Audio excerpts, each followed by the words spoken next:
कदमांची पाठराखण केली।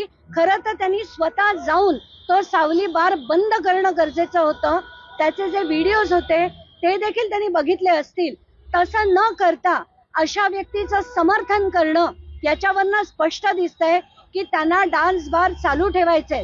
माझ्याकडे जसं मी योगेश कदमांविरुद्ध बोलले तसे नवी मुंबई, ठाणे या सगळ्या भागातल्या डान्स बारचे डिटेल आले।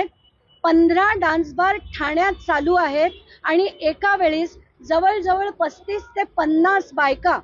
खरं कायदा म्हणतो की 5च्या वर कलाकारांनी तिथे डान्स करता कामा नये, स्टेजच्या खाली कोणी उतरता कामा नये। पण असं असताना ठाण्यातल्या डान्स बार मध्ये एका वेळेस 35 ते 40 महिला नाचतात। त्याचे व्हिडिओज आणि सगळी माहिती मी गृहमंत्र्यांकडे पाठवली आहे।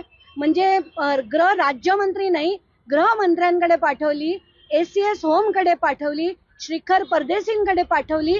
सगळ्यांकडे मी पाठवून त्याची चौकशी लावून